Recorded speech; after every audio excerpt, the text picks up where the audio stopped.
আসসালামু আলাইকুম। এখান থেকে প্যানের নিচ থেকে এখানে একটা প্যান বসানো ছিল, যেটাকে লোকোমোট বলা হয়।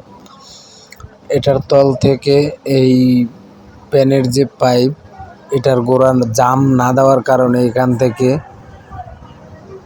টাইলসের ফাঁক থেকে পানি যাইতো। তার জন্য আমরা এটা ভাইঙা পুরোটা আবার নতুন করে টাইলস করে এবার হাই কমোড বসাই দিব। আমরা কিভাবে টাইলসগুলো করে থাকি সেটাই আপনাদেরকে দেখানোর চেষ্টা করব। এই যে দেখতেই পারতেছেন যে আমরা কিন্তু ভুরা দিয়ে সুন্দরভাবে গ্যারাটিং ঢাইলা দিয়ে টাইলস বসাই দিলাম।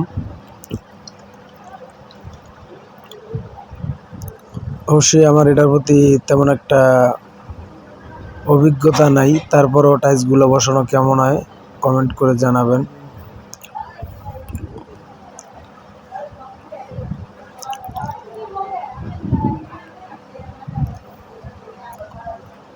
এখানে 6টা 7টা টাইলস লাগবে।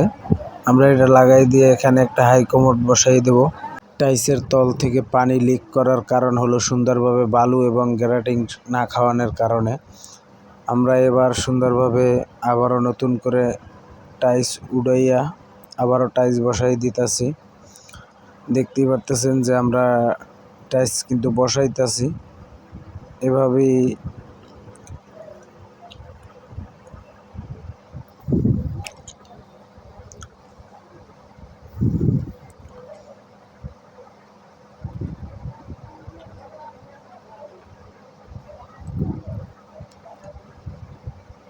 আসলে আমার অনেক ভয় করে যে টাইলসটা ভেঙে যায় নাকি, কারণ এইটার প্রতি আমার তেমন একটা অভিজ্ঞতা নাই।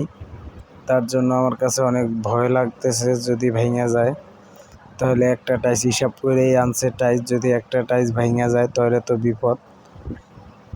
তার জন্য আমি আস্তে আস্তে করতেছি।